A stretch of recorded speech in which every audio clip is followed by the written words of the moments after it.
मैं पिछले दिनों में यही बात सुन रहा था कि 12 लाख पहाड़ी जो है वो एक तरफ वोट डालेंगे। मुझे लगता है कि आज जो स्थिति बनी है तो मुझे नहीं लगता कि आज ऐसी बात रहेगी, लेकिन उनको ये बात समझ आने लगी है। और गवर्नमेंट ऑफ इंडिया ने ये देखा कि शायद 50 लाख पॉपुलेशन को अगर हम 12 लाख के लिए नाराज़ करेंगे तो ये हमारे लिए मुझे लगता है कि यही उनको समझ आया कि ये हमारे लिए ठीक नहीं है। उसी को कंसिडर करते हुए ऐसा कोई फैसला या ऐसी कोई बात इस रैली में आपको नज़र नहीं है। हिंदू भाई और सिख भाइयों का और मुसलमानों का आपसी भाईचारा है, उसको ख़राब करने के उस वातावरण के लिए जो लोग लगे हुए हैं उनके खिलाफ कार्रवाई नहीं होनी चाहिए। जो लोग ओपनली ये कहते हैं कि जनाब ये लोग आप ये घेरा डाल लिया है, फलां ने घेरा डाल लिया है, इन लोगों के खिलाफ कोई कार्रवाई नहीं होनी चाहिए। यहाँ की एडमिनिस्ट्रेशन आज क्यों सोई हुई है कि आप इन लोगों को एक व्यक्ति को आप मौका दे रहे हो कि वो जितनी नफरत शहर के अंदर फैलाना चाहता है वो फैला रहा है और आप खामोशी से देख रहे हैं। तो फिर जब हालात ख़राब होते हैं तो ये लोग उन हालात को ख़राब कराने के पीछे लगे हुए हैं। ऐसे खास बातचीत करने के लिए मौजूद हैं सोशल एक्टिविस्ट व एडवोकेट जुल्करनैन चौधरी साहब। सर स्वागत है आपका न्यूज़ शहर इंडिया में। बहुत शुक्रिया डेंग साहब। जुल्कर भाई, अगर हम बात करें मुगल रोड की, काफ़ी लंबे समय से लोगों की मांग थी कि अब उस मुगल रोड को खोल दिया जाए ताकि लोग वहां से जो है कनेक्टिविटी हो और लोग वहां से आसानी से जो है आ जा सकें। तो कल से जो है वो रोड खुलने जा रहा है, कैसे देखते हैं? देखिए, रोड एडमिनिस्ट्रेशन खुद खोलती तो बात अलग थी, लेकिन इसके लिए जो जदोजहद हिताए पीर पंचाल के लोगों को और हिताए पीर पंचाल की लीडरशिप और वहाँ के सोशल एक्टिविस्ट को करने के बाद आज इस नतीजे पर पहुँचे कि रोड की ओपनिंग के लिए ये कहा गया एडमिनिस्ट्रेशन की तरफ से कि कल इस रोड को हम ओपन करेंगे। लेकिन मैं आपको ये बताऊं कि रोड तो लोगों के लिए पहले से ओपन हो चुकी थी, लेकिन ये किन लोगों के लिए ओपन थी? जो इन्फ्लुएंशियल लोग थे, जो रसूख वाले लोग थे, वो तो इस रोड के ऊपर चल रहे थे। लेकिन यहाँ स्ट्रगलिंग कौन लोग था? जो बीमार पेशेंट थे वो प्रॉब्लम में थे, जो नोमैड्स जिनकी सीजनल माइग्रेशन चल रही है गुजर एंड बकरवाल्स वो परेशान हैं। आप देख रहे हैं कि सोशल मीडिया पूरा भरा हुआ है। पिछले कई दिनों से लोग सड़कों के ऊपर एहतजाज कर रहे हैं, लोग अपने डेरे, अपने माल मवेशी, अपने बच्चों के साथ। और फिर देखिए आप, रमज़ान का महीना चल रहा है, लोगों को आपने सड़कों पे रोक के रखा हुआ है। बहराम गला का एरिया देखिए, चंदीमढ़ का इलाका देखिए, बफलियाज यहाँ देखिए, यहाँ पूरे लोग स्टक करके रखे हुए हैं आपने। और वहाँ पर जो पुलिस के कर्मचारी हैं वो लोगों को किस तरीके से हरासमेंट कर रहे हैं, कहते हैं जी आपके पास हमें अभी तक आपको एलो नहीं कर सकते। देखिए, ये मुगल रोड कल तक नहीं थी, लेकिन मुफ्ती मोहम्मद सईद साहब ने राजौरी और पुंछ को कनेक्ट करने के लिए ये मुगल रोड बनाई। लेकिन इस रोड का मकसद क्या था?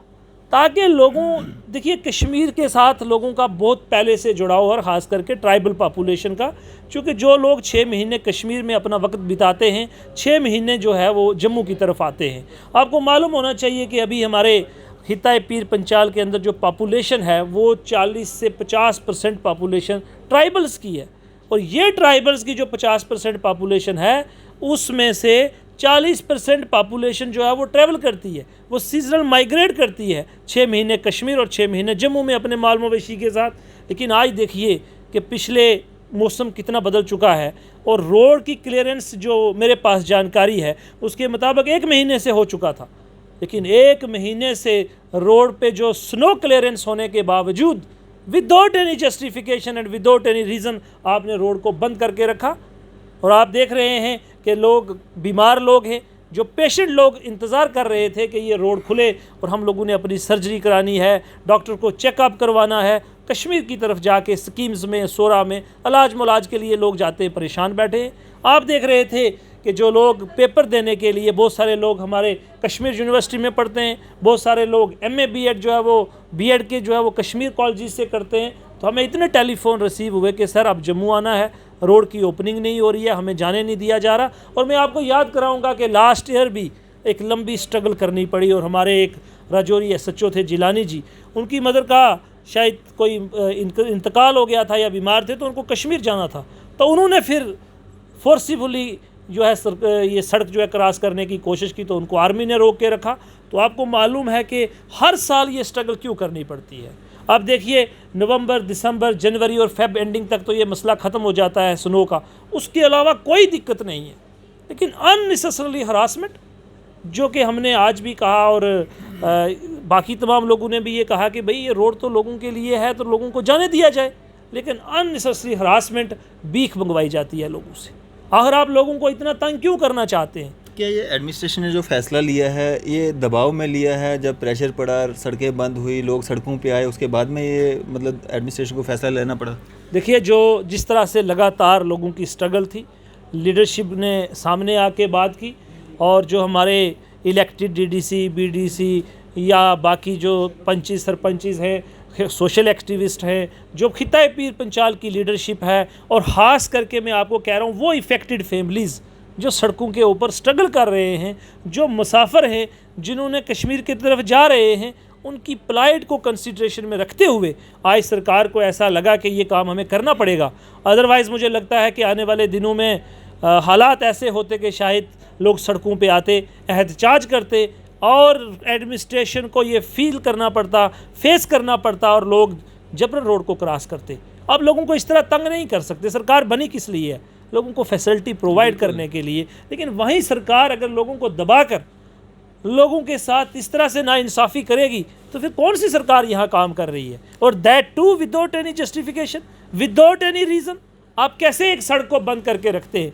और मैं आपसे ये भी वाज़िया करना चाहता हूँ कि जो आर्मी के लोग वहाँ बैठे हैं, उन लोगों को भी हदायत जारी होनी चाहिए कि इन लोगों को तंग ना किया जाए।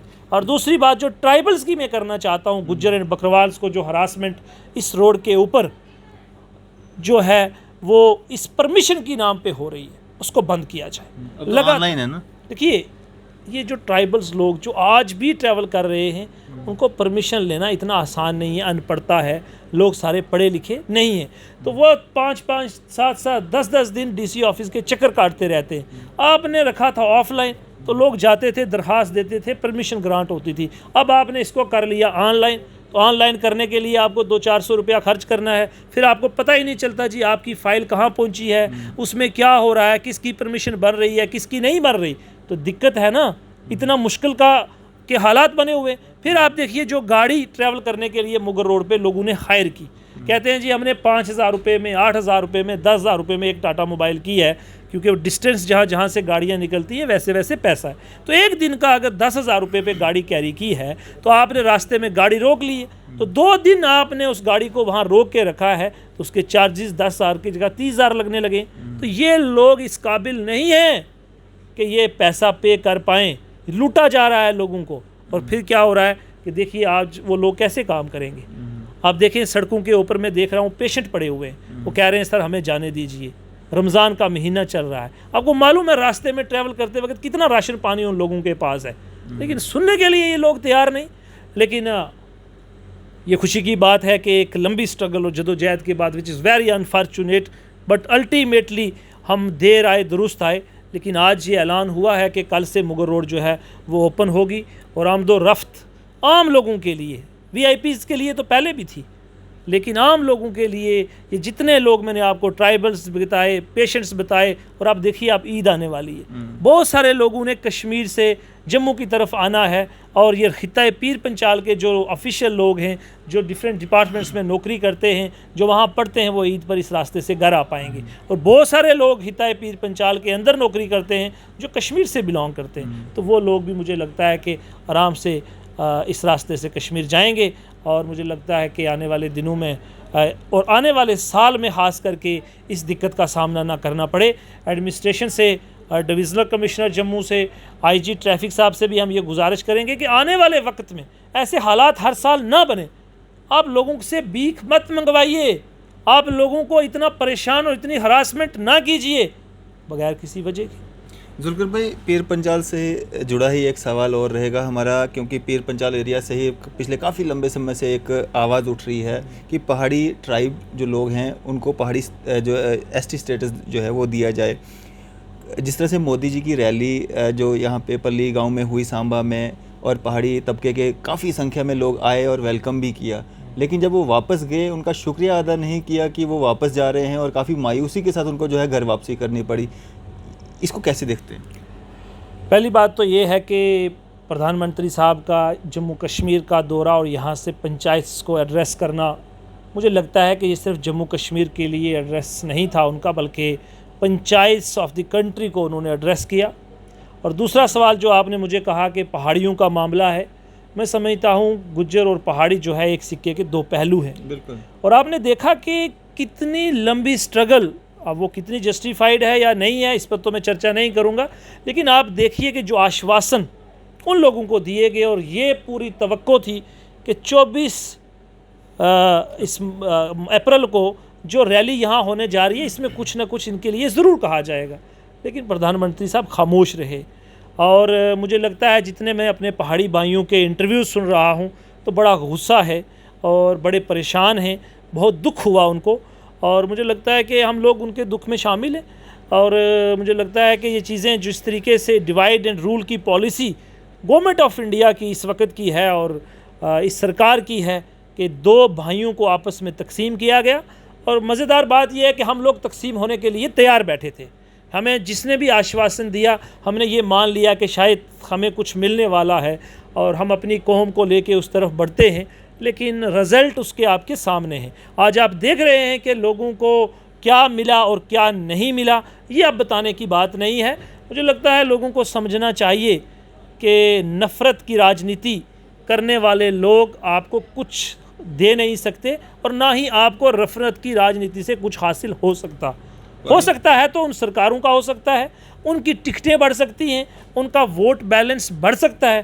देखिए जहाँ 50 लाख गुज्जर एंड बकरवाल की पॉपुलेशन है तो वहीं हमारे 12 लाख, जिस तरह से हमारे पहाड़ी भाई कहते हैं कि 12 लाख जो है गुज्जर बकरवाल्स का, और मैं पिछले दिनों में यही बात सुन रहा था कि 12 लाख पहाड़ी जो है वो एक तरफ वोट डालेंगे। तो मुझे लगता है कि आज जो स्थिति बनी है तो मुझे नहीं लगता कि आज ऐसी बात रहेगी, लेकिन उनको ये बात समझ आने लगी है। और गवर्नमेंट ऑफ इंडिया ने ये देखा कि शायद 50 लाख पॉपुलेशन को अगर हम 12 लाख के लिए नाराज़ करेंगे तो ये हमारे लिए मुझे लगता है कि यही उनको समझ आया कि ये हमारे लिए ठीक नहीं है। उसी को कंसिडर करते हुए ऐसा कोई फ़ैसला या ऐसी कोई बात इस रैली में आपको नज़र नहीं आई। आपको लगता है जिस तरह से पहाड़ी लोगों की जो मांग है वो कहीं ना कहीं कहते हैं कि जायज़ है, आपके मुताबिक क्या उनको एसटी स्टेटस मिलना चाहिए, या वो फॉल करते भी हैं उसमें या नहीं करते हैं, या सिर्फ उनके साथ एक मजाक या खेला जा रहा है, पॉलिटिक्स गेम जो है उनके साथ खेली जा रही है? देखिए इस पे मैं राइट टू रिज़र्व होता है अपना कमेंट्स करूँगा, लेकिन ये गवर्नमेंट ऑफ इंडिया ने तय करना है, चूँकि मसला इतना सेंसिटिव भी है और लोगों के बीच में ये बात है, पब्लिक डोमेन में है, और गवर्नमेंट ऑफ इंडिया ने देखना है कि क्या ये डिमांड जस्टिफाइड है या नहीं है। अगर होती है जस्टिफाइड तो आप किस तरीके से ये कोटा डिवाइड करेंगे, किस तरीके से इन लोगों को देंगे, तो ये गवर्नमेंट ऑफ इंडिया पे हम छोड़ देते हैं। चूँकि दो भाइयों को मैं आपस में लड़ता हुआ नहीं देख सकता। हम ये समझते हैं कि हम में और पहाड़ियों में अगर कोई फ़र्क नहीं है, और ख़ास करके ये हिताए पीर पंचाल के अंदर सबसे ज़्यादा ये बात जो है चलती है, तो इसको गवर्नमेंट ऑफ इंडिया किस तरीके से तय करती है ये देखने और इंतज़ार करने की बात रहेगी। क्या एक मैसेज रहेगा? आज मैं लोगों से यही गुजारिश करूंगा कि आप देख रहे हैं कि हालात किस तरीके से बने हुए हैं। बेरोज़गारी का आलम इस वक्त सबसे ज़्यादा अरूज पे है। आप देखिए daily Vaser, need based workers, SPOs, ये सारे लोग आज सड़कों पे हैं। क्यों सड़कों पे? क्योंकि आज लोग परेशान हैं, और ख़ास करके पिछले जो 5-7 साल हैं इसमें अनएम्प्लॉयमेंट का रेशो जो है वो बहुत बढ़ गया है। और जो लोग अवरेज हो गए हैं डेंग साहब, आखिर उनका क्या होगा? पोस्टें आएंगी, कल सरकारें बनेंगी, फिर तो पोस्टें आप निकालेंगे। आज जो हमारे पास डाटा है उसके मुताबिक 50,000 वैकेंसी इस वक्त सर्विस सिलेक्शन बोर्ड और हमारी PSC के पास अवेलेबल है, लेकिन आप उसको पब्लिक डोमेन में नहीं लाना चाहते। अब देखिए कितनी बदकिस्मती है कि PSC की एक सिलेक्शन प्रोसेस को कंप्लीट होने में सालों साल लग रहे हैं। आपको 1 साल के अंदर एक सिलेक्शन प्रोसेस करना है, इनिशिएट करना है, एडवर्टीजमेंट होगी, एग्ज़ाम हो गए, मेंस हो गया, आप इंटरव्यू कीजिए, सिलेक्शन लिस्ट लाइए। लेकिन जो वो पेज है ना, जो इनके अपने दाव और पेज हैं, उनको खेलने के लिए, लोगों को एडजस्ट करने के लिए, चाहे वो PSC हो या सर्विस सिलेक्शन बोर्ड, तो उसको एडजस्टमेंट करने के लिए 2-2, 3-3 साल लग जाते हैं, जिसकी वजह से आज हमारे यूथ जो है वो अनएम्प्लॉयड यूथ, बेरोज़गारी तो है ही, लेकिन अवरेज हो रहे हैं। जो MA BEd PhD लड़का आज अवरेज हो जाएगा, वो कल कहाँ अपनी ज़िंदगी बसर करेगा? वो कैसे उस सिलेक्शन प्रोसेस में पार्टिसिपेट करेगा? इसी तरह से आप देखिए आज भी लोग बिजली के लिए रो रहे हैं। रमज़ान का महीना चल रहा है, लेकिन आप कट्स देखिए, जबकि जम्मू कश्मीर रियासत जो थी अब उसको UT बना दिया गया। आप देखिए हमने कॉन्स्टिट्यूशन ऑफ इंडिया में कहीं ऐसा नहीं देखा, और आज तक कॉन्स्टिट्यूशन ऑफ इंडिया इस चीज़ की गवाही देता है कि कोई भी रियासत को यूटी नहीं बनाया गया except state of Jammu and Kashmir. हमेशा यूटीज़ को हमने रियासत बनते हुए तो देखा, लेकिन किसी रियासत को यूटी बनते हुए देखा वो जम्मू कश्मीर था। और ऐसा वादा कभी भारतीय जनता पार्टी के लोगों ने कभी भी किसी रैली में नहीं किया था। ठीक है, आपने वादा किया था हम धारा 370 और 35A को हटाएंगे, लेकिन आपने कभी ये वादा नहीं किया कि हम जम्मू कश्मीर की रियासत को तोड़कर जम्मू कश्मीर को यूटी में तब्दील करेंगे। और सिर्फ इतना ही नहीं हुआ, जम्मू कश्मीर रियासत को तोड़कर उसके 3 टुकड़े किए गए। आप देखिए, आज यूटी ऑफ लद्दाख अलग कर दिया गया, उन लोगों को हमसे दूर किया गया। और फिर जिस तरह से डीलिमिटेशन आज हो रही है, क्या जम्मू कश्मीर के लोग डीलिमिटेशन के जो डीलिमिटेशन की रिपोर्ट आई उससे सेटिस्फाई थे? नहीं थे। तभी जम्मू के कन्वेंशन हॉल के अंदर हज़ारों की तादाद में लोग आए, उन्होंने अपने ऑब्जेक्शन फाइल किए। मैं हिता पीर पंचाल पर फिर आपको लेके चलूँगा। आप देखिए, हमारी पार्लियामेंट्री सीट जो है वो जम्मू पुंछ पार्लियामेंट्री सीट थी। आज हमें कश्मीर के साथ 70 साल के साथ बाद जोड़ा गया। आज राजौरी और पुंछ के एरिया को अनंतनाग कॉन्स्टिट्यूंसी के साथ जोड़ा गया। क्या जस्टिफिकेशन है इस बात की? आज जब हम कह रहे हैं हमारी कनेक्टिविटी नहीं है, तो देखिए आज कनेक्टिविटी थी। आज इतनी मुद्दत के बाद 5 महीनों के बाद ये सड़क ओपन हो रही है, तो कौन सा रास्ता खुला हुआ है जिससे हमारे MP अनंतनाग साहब से राजौरी और पुंछ में आएंगे? फिर आप देखिए मजाक क्या हुआ इन लोगों के साथ। सुंदरबनी और निशारा जो ब्रिज है, वहाँ से पीछे वाला सारा इलाके को जोड़ दिया आपने जम्मू के साथ, और वो 1.5 डिस्ट्रिक्ट जो है पुंछ और राजौरी का उठा के आपने अनंतनाग के साथ जोड़ा। किस जस्टिफिकेशन के तहत? 70 साल हम जम्मू की लीडरशिप के साथ हिता पीर पंचाल पिसता रहा, आज आपने उसको कश्मीर के लिए छोड़ दिया। क्या 1.5 डिस्ट्रिक्ट से कोई MP बन के आएगा? Not possible at all. तो आप कैसे ये जस्टिफाई कर सकते हैं? और इसके ऊपर मुझे लगता है कि डिलिमिटेशन की जो फाइनल रिपोर्ट आने वाली है उसके ऊपर इसके ऊपर निर्णय होना चाहिए कि आज आप राजौरी और पुंछ को कश्मीर की पार्लियामेंट्री सीट के साथ लगाकर लोगों के साथ बहुत बड़ी नाइंसाफ़ी करने जा रहे हैं। आज देखिए हमारे एक्सीडेंटल जोन कितने बड़े, आज देखिए रोडों के ऊपर सड़कों के ऊपर गाड़ियाँ नहीं। कल आपने देखा इतनी गाड़ियाँ ट्रांसपोर्ट्स की जब मोदी साहब की रैली थी उसमें आ गई हैं, लेकिन आप मुझे बताइए डिस्ट्रिक्ट राजौरी के अंदर J&K SRTC की कितनी बसेस लोगों के लिए आपने फराहम की हुई हैं जिनके ऊपर लोगों की ट्रैफिक चल रही है? इसी तरह आप पुंछ के अंदर देखिए, आप डोडा भद्रवाह किश्तवाड़ के अंदर देखिए, बताइए लोगों के पास गाड़ियों की फैसिलिटी नहीं है, प्राइवेट ट्रांसपोर्ट से गुजारा किया जा रहा है, सड़कों की हालत ख़राब है। तो कौन सी गुड गवर्नेंस की हम बात कर रहे हैं? कितने नए प्रोजेक्ट हमारे मोदी साहब ने यहाँ इनॉग्रेट किए, बताने की ज़रूरत नहीं है। पिछले 1.5 साल से बनिहाल और काजीकुंड का टनल जो है, मैं खुद बाज़ाते खुद इस टनल से 3 बार गुजर चुका हूँ, आज उसकी इनॉग्रेशन हुई है। आप बताइए क्या दिखाना चाहते हैं आप लोगों को? आज जम्मू के अवाम जो है वो आज पाई पाई के लिए तरस रही है। टूरिज़्म का सेक्टर था जम्मू के अंदर, आज ख़त्म हो चुका है। आज जो लोग आ रहे हैं वो सिर्फ कटरा तक आ रहे हैं, वो जम्मू तो रुकने के लिए तैयार नहीं है। आज जम्मू का व्यापारी परेशान है, आज जम्मू का इंडस्ट्रियलिस्ट परेशान है। आप देखिए एक यहाँ आर्टिफिशियल लेक बनने लगी थी, आज देखिए चल के तवी के अंदर वो आर्टिफिशियल लेक की क्या हालत है, वो कब कंप्लीट होगा? फिर गंडोला प्रोजेक्ट की बात की गई, तो क्या गंडोला प्रोजेक्ट यहाँ वर्किंग है? फिर मुबारक मंडी कम्प्लेक्स की बात की जाए, तो क्या मुबारक मंडी कम्प्लेक्स आज यहाँ चल रहा है? आज उसका काम कहाँ ठपा हुआ है? फिर हम कहते हैं नहीं, हमें खामोश रहना है। तो ये हालात जो मैं आपको वाक़ात यहाँ बनाए देख रहा हूँ, और फिर रफ़रत की राजनीति आप देख रहे हैं किस तरह से गरमाई जा रही है। जो हिंदू भाई और सिख भाइयों का और मुसलमानों का आपसी भाईचारा है, उसको ख़राब करने के उस वातावरण के लिए जो लोग लगे हुए हैं उनके खिलाफ़ कार्रवाई नहीं होनी चाहिए। जो लोग ओपनली ये कहते हैं कि जनाब ये लोग आप ये घेरा डाल लिया है, फलां ने घेरा डाल लिया है, इन लोगों के ख़िलाफ़ कोई कार्रवाई नहीं होनी चाहिए। यहाँ की एडमिनिस्ट्रेशन आज क्यों सोई हुई है कि आप इन लोगों को एक व्यक्ति को आप मौका दे रहे हो कि वो जितनी नफ़रत शहर के अंदर फैलाना चाहता है वो फैला रहा है, और आप खामोशी से देख रहे हैं। तो फिर जब हालात ख़राब होते हैं तो ये लोग हैं उन हालात को ख़राब कराने के पीछे लगे हुए। हमने तो हमेशा आपसी भाईचारे की बात की, हमने तो हमेशा कम्युनल हार्मनी की बात की, लेकिन वो लोगों को बात अच्छी नहीं लगती।